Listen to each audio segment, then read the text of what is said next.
할렐루야. 이 밤에 함께 하나님 말씀을 나누며 나아갈 때에 이 말씀을 통하여서 우리가 정말로 귀한 은혜를 경험하고 나아가 이 말씀을 가지고 기도함을 통하여 응답받으며 나아가는 거룩한 이 밤 될 수 있길 간절히 소망합니다. 특별히 오늘 앞에서 찬양할 때에 마치 수련회와 같이 찬양을 했기 때문에 제 마음에 많은 부담감이 있습니다. 마치 수련회 말씀을 선포하는 메신저처럼 그렇게 선포를 해야 되는데, 어쨌든 우리가 이 시간을 통하여서 함께 우리에게 주시는 하나님 말씀 붙잡고 믿음 안에서 승리하며 나아갈 수 있는 우리 모두가 될 수 있기를 소망합니다. 오늘 본문의 내용은 사도 바울이 그 자신의 상황을 이 빌립보 교인들에게 알리면서 그 내용이 시작이 되고 있습니다. 그리고 이 내용을 들여다보면 사도 바울이 처한 상황이 그 상황을 뛰어넘는 그러한 기쁨이 무엇인지 우리는 이 말씀을 통해 발견을 할 수 있게 된다는 것입니다. 오늘 이 본문 우리가 읽었던 12절에서부터 18절 말씀은 크게 세 부분으로 나눌 수가 있습니다. 먼저는 이 사도 바울이 자신의 처한 그 상황에 대해서 12절 말씀을 통해서 이야기하고 있고요. 그리고 13절에서부터 17절 말씀을 통해서 그 상황이 가져온 결과가 어떠했는지, 그리고 마지막 18절에는 이러한 상황 가운데서 사도 바울이 어떻게 반응을 하고 있는지 우리는 말씀을 통해 살펴볼 수 있습니다. 우리 함께 오늘 본문 12절 말씀을 먼저 다 함께 읽어보았으면 좋겠습니다. 12절 말씀입니다. 시작. 형제들아, 내가 당한 일이 도리어 복음 전파의 진전이 된 줄을 너희가 알기를 원하노라. 아멘. 사도 바울은 자신이 당한 일, 자신이 처한 상황이 오히려 복음을 전하는 데 있어서 도움이 되었다라고 빌립보 교인들에게 그렇게 이야기를 하고 있습니다. 오늘 읽지는 않았지만 이 빌립보서 1장 7절 말씀을 보면 사도 바울은 자신의 처지에 대해서 내가 매여 있다, 나의 매임에 대해서 그렇게 말을 하고 있습니다. 그리고 오늘 12절 말씀을 통해서 자신의 당한 일에 대해서 빌립보 성도들에게 이야기하는 것을 볼 수 있습니다. 그런데 이 내용을 잘 살펴보면 자신의 소식, 그러니까 지금 자기 자신에 대한 이야기보다 자기가 전하던 그 복음에 대한 소식을 이야기하고 있음을 우리는 알 수가 있습니다. 우리가 잘 알고 있듯이 이 빌립보서는 사도 바울이 로마 감옥에 갇혀 있을 때에 쓴 편지입니다. 어쩌면 이 사도 바울은 이 편지를 통해서 빌립보 성도들에게 자신의 그 억울함을 토로할 수도 있었을 것입니다. 현재의 상황이 마음에 안 든다, 너무나 힘들다, 어렵다, 그런 것들을 토로할 수도 있었을 것입니다. 하지만 이 사도 바울은 편지를 통해서 그 자신에 대한 이야기보다 자신이 전하는 그 복음에 대한 이야기를 털어놓고 있다는 것입니다. 사도 바울이 생각했던 원래의 계획은 이러했을 것입니다. 로마에 가서 자유롭게 복음을 전하길 원했을 것입니다. 누구의 눈치도 보지 않고 수많은 사람들이 모이는 당시 최대의 도시였던 이 로마에서 하나님의 복음을 마음껏 전하고 싶었을 것입니다. 그리고 이 로마를 거점으로 땅끝 저 서머나까지 복음을 전하고자 하였습니다. 하지만 지금 사도 바울이 처해 있는 상황은 그가 생각했던 것과는 전혀 반대의 상황이었습니다.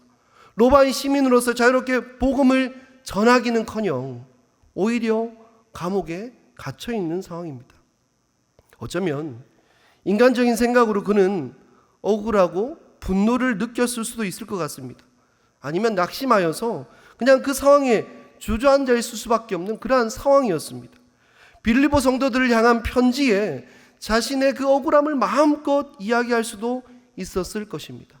하지만 사도 바울은 이러한 상황 가운데 자신의 처지보다, 자신이 그 낙심하기보다, 자신의 그 억울함을 토로하기보다 오히려 이 일을 통해서 더욱더 크신 하나님의 은혜가 그 자신의 사역 가운데 부어졌다라고 고백하고 있습니다. 내가 당한 이 일이 도리어 복음 전파의 진전이 되었다라는 것입니다. 우리 12절 말씀 다시 한 번 더 읽어보았으면 좋겠습니다. 함께 읽어보겠습니다. 12절 말씀입니다. 시작. 형제들아, 내가 당한 일이 도리어 복음 전파의 진전이 될 줄을 너희가 알기를 원하노라. 아멘. 지금 사도 바울이 당한 일은 결과적으로 복음의 진전을 가져왔습니다. 복음을 열정적으로 전하던 사람이 감옥에 매이게 되었을 때에 많은 사람들은 그가 전하던 복음 역시 그곳에 갇히게 될 것이라고 생각했을 것입니다. 모두가 당연히 그렇게 생각했을 것입니다. 복음을 열심히 전해야 할 이 사람이 복음을 전하지 못하고 감옥에 갇혀 있는 것, 이 일로 말미암아 복음의 그 길이 막혔다라고 생각할 수밖에 없습니다. 하지만 실제로 그렇게 되지 않았다라는 것입니다. 도리어 복음이 전파되었음을, 그리고 복음의 전파가 더욱 큰 진전이 되었다라고 그는 이야기합니다. 이 편지를 읽는 빌립보 성도들은 이게 대체 무슨 말일까 생각했을 것입니다. 그가 감옥에 갇혀 있는 상황인데 어떻게 복음이 전해지고 복음의 전진이 있을 수 있는 것인가? 빌립보 성도들은 의아해했을 것입니다. 이에 대해서 사도 바울은 어떻게 복음의 전진이 이루어졌는가? 그는 오늘 본문을 통해 이야기하고 있습니다. 우리 13절 말씀을 다 함께 읽어보겠습니다. 13절 말씀입니다. 시작. 이러므로 나의 매임이 그리스도 안에서 모든 시대안과 그 밖의 모든 사람에게 나타났으니. 아멘. 사도 바울은 어디에 있든지 복음을 전하는 사람이었습니다. 그가 사슬에 매어 있었지만 감옥 안에서 그는 복음을 전했다라는 것입니다. 13절의 모든 시위대는 이 왕의 경호를 맡은 군사들을 가리킵니다. 사도 바울은 이 죄수의 신분으로 24시간 매어 있어야 했습니다. 그런데 이 사도 바울은 기둥에 두 손이 묶여 매어 있을 때에 6시간씩 내교대로 이 병사들을 만날 수 있었습니다. 이 당시에 로마의 시위대는 하루 6시간씩 교대 근무를 하면서 죄수들과 체류해야 하는 그러한 구조를 가지고 있었습니다. 이때 사도 바울은 하루에 4명의 군사를 만났고, 이때 이 사도 바울은 가만히 있지 않고 그들 가운데 복음을 전하였다라는 것입니다. 그리고 이것이 복음 선포의 또 다른 진전의 모습이 되었다라는 것입니다. 사도 바울은 자신이 처해 있는 상황을 불행하기만 생각하지 않았습니다. 그가 처한 상황 가운데 그가 할 수 있는 최선의 것, 하나님께서 기뻐하시는 일이 무엇인지 그것을 생각하고 그는 행동으로 나아갔습니다.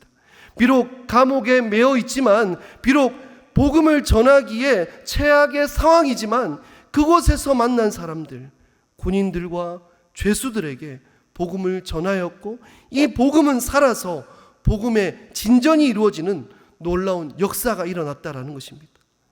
그리고 사도 바울은 또한 13절 말씀을 보면 그 밖에 모든 사람들을 통해 복음의 진전이 이루어졌다라고 고백하고 있습니다. 당시에 옥에 갇혀 있는 사람들은 신문을 받는 과정이 있었는데, 이 죄수가 높은 사람에게 가서 자신에 대해서 변호를 하는 그러한 기회가 있었습니다. 이때 많은 사람들이 이 사도 바울을 주목해서 보았습니다. 사도 바울은 그때마다 다른 것을 이야기한 것이 아니라 복음을 전하였고 그리스도를 전하였습니다. 이를 통해 실제적으로 결과가 나타나게 되었습니다. 빌립보서 4장 22절을 통해 모든 성도들에게 그는 마지막으로 문안하면서 특히 이제 가이사의 집안 사람들에게 문안을 한다라고 이야기를 합니다. 가이사의 집에 몇 사람이 성도가 되었다는 것입니다. 사도 바울이 전한 복음을 듣고 그들이 구원을 받게 되었다는 것입니다. 사도 바울이 감옥에 매여 있는 결과, 그러한 그 일로 인해서 그것이 결과적으로는 그가 접할 수 없었던 군인들과 고위직 관료들에게 복음을 전하는 기회가 되었습니다. 전혀 생각하지 못한 복음의 진전이 이루어졌습니다. 그리고 나아가 이 사도 바울뿐만 아니라 그가 감옥에 갇힘으로 말미암아 그와 함께 하였던 형제들 중에서 많은 사람들이 이 사도 바울을 통해서 용기를 얻고 복음을 전하기 시작했다라는 것입니다. 14절 말씀을 통해 사도 바울은 다음과 같이 고백합니다. 형제 중 다수가 나의 매임으로 말미암아 주 안에서 신뢰함으로 겁없이 하나님의 말씀을 더욱 담대히 전하게 되었느니라. 아멘. 형제 중 다수가 이 사도 바울의 매임으로 복음을 전하기 시작했습니다. 그들은 이 사도 바울의 매임 때문에 주님에 대한 더욱 큰 확신을 가지게 되었습니다. 사도 바울의 그 모습을 보면서 그들은 더욱 용기를 얻고 겁없이 하나님만을 신뢰함으로 하나님의 말씀 그 복음을 전하게 되었습니다. 사도 바울의 그 담대함과 용기, 인내와 확신을 보면서 그들은 힘을 얻었습니다. 여전히 그 안에서 역사하시는 그 사도 바울 가운데 함께 하시는 그 주님의 손길을 보면서 복음에 힘써야 되겠다고 그들은 용기를 가지게 되었습니다. 많은 이들이 복음을 전하는 일에 참여하게 되었습니다. 그런데 여기서 흥미로운 사실은 이 사도 바울과 함께한 형제들 중 모두가 이 복음을 전함에 있어서 다 같은 한 마음으로 전한 것은 아니었다라는 사실입니다. 여기에는 서로 다른 두 가지의 동기가 있었습니다. 선한 동기가 있었고 나쁜 동기가 있었습니다. 선한 동기에서 복음을 전한 사람들은 착한 뜻으로 그리스도를 전파했다라고 이야기하고 있습니다.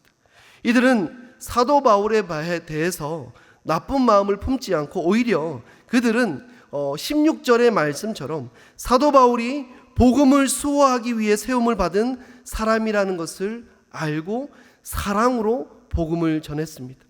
또한 이 복음을 전한 사람들 중에서는 선한 동기가 아닌 조금 나쁜 동기로 전한 사람도 있었다라는 것입니다. 15절 말씀을 보면 투기와 분쟁으로 복음을 전하였다라고 이 본문은 고백하고 있습니다. 이들은 사도 바울을 향한 투기와 분쟁, 시기와 경쟁심으로 복음을 전파하기 시작했습니다.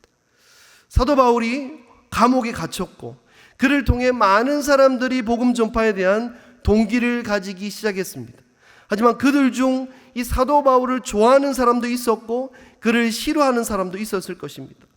사도 바울을 개인적으로 싫어했던 자들은 사도 바울의 이러한 영향력이 마음에 들지 않았을 것입니다. 이들은 사도 바울을 향한 그 시기와 경쟁심으로 선한 동기가 아닌 오히려 잘못된 동기였지만 그들은 복음을 전하기 시작했다라는 것입니다.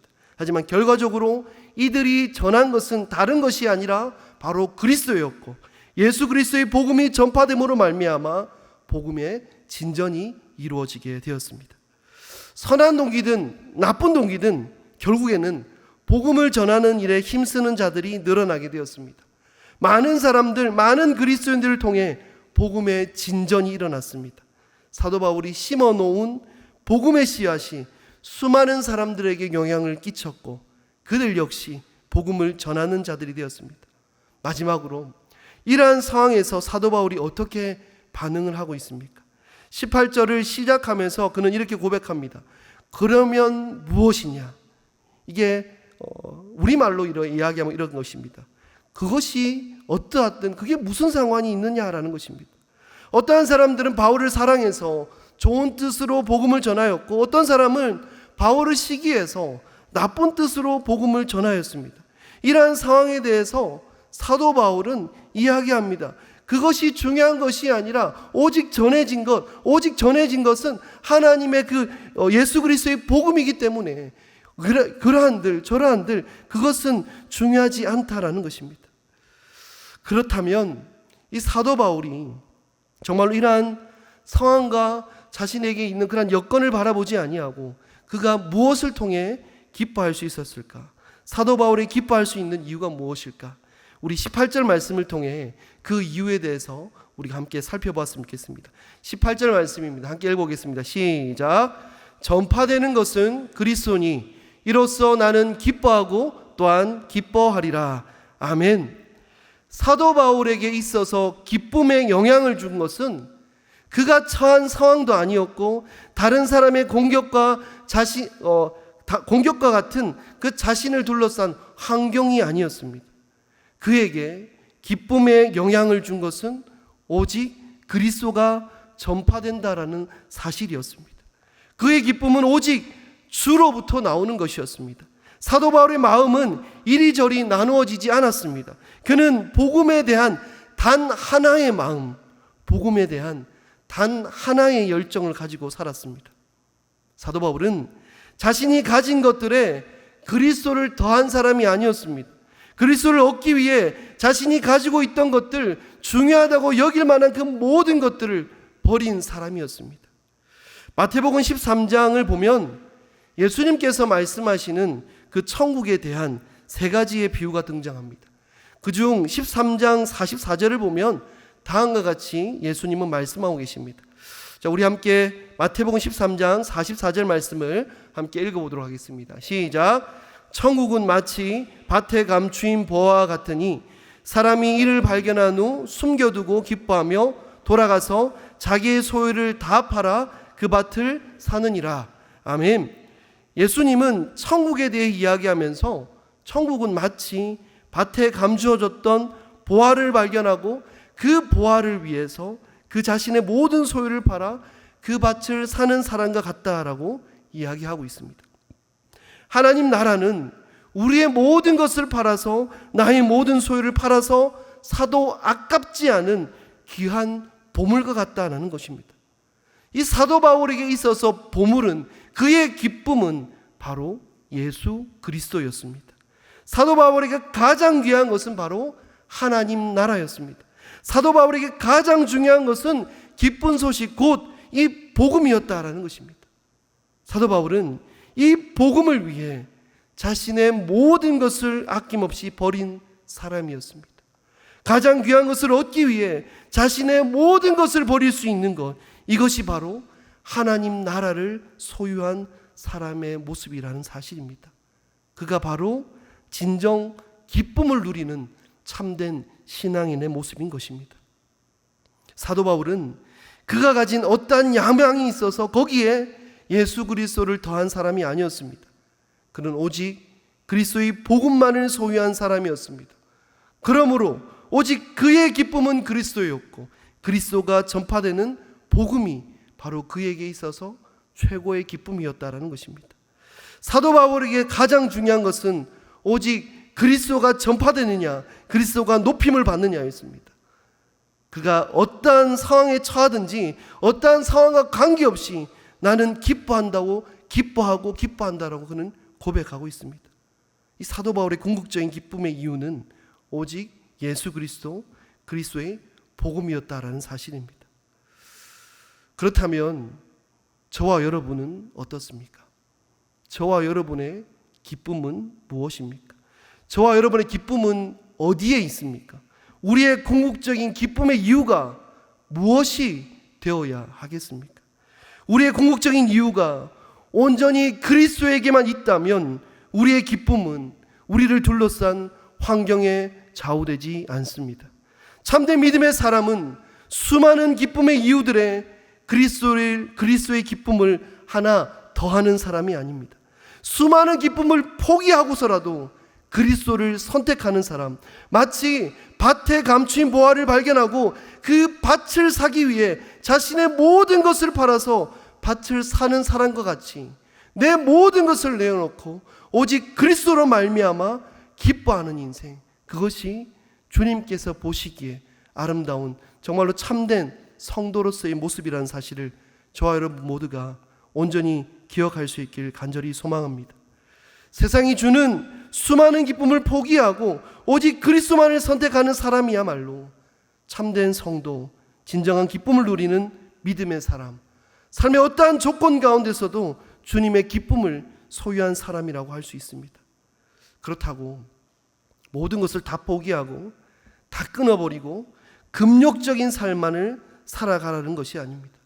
그리스도 이외에 다른 기쁨들을 먼저 생각하지 않고 그리스도 안에서 누리는 기쁨, 그리스도 안에서 누리는 진정한 자유를 누림으로 다른 기쁨들, 다른 환경들에 휘둘리지 않고 오직 주님 한 분만으로 감사와 기쁨을 누리며 살아나갈 수 있는 저와 여러분 모두가 될 수 있길 간절히 소망합니다. 그렇습니다. 우리의 궁극적인 기쁨은 오직 그리스도에게만 있습니다. 그러므로 우리는 서로를 용납하고 섬김으로 오직 그리스도만을 높임으로 주님께서 주신 그 믿음 안에서 하나 될 수 있다라는 사실입니다. 저와 여러분의 기쁨의 그 이유가 어디에 있습니까? 그리스도께서 높아지실 때 기뻐하고 그 이름이 전파되지 못할 때 슬퍼하고 계십니까? 주님께서 우리를 하나님의 자녀로 거룩한 제사장으로 불러주셨습니다. 예수님은 자신의 모든 것을 버리시면서까지 우리를 구원하여 주셨습니다. 우리의 모든 것이 되어 주셨습니다. 우리가 이것을 믿는 그리스도인이라면 이 거룩한 사실을 잊지 말아야겠습니다. 그리스도는 우리의 기쁨의 여러 이유 중 하나가 아니라 유일한 이유가 되심을 말입니다. 우리의 기쁨의 이유는 우리를 둘러싼 환경이 아닙니다. 우리를 둘러싸고 있는 여러 조건들과 환경들이 나를 기쁘게 하지 않습니다. 거기에서 오는 기쁨은, 행복은 잠깐의 기쁨, 금방 사라지고 마는 행복에 불과한 것입니다. 진정한 기쁨을 우리 모두가 누릴 수 있길 간절히 소망합니다. 참된 기쁨과 은혜의 삶을 살아 나아갈 수 있는 우리 모두가 될 수 있길 바랍니다. 오직 그리스도 안에서, 오직 주님 한 분만으로 감사와 기쁨을 누리는 것, 이것이 진정 우리가 누려야 할 기쁨의 모습이라는 사실입니다. 이 시간 함께 오늘 말씀을 생각하면서 이제 이어서 우리가 기도를 하였으면 좋겠습니다.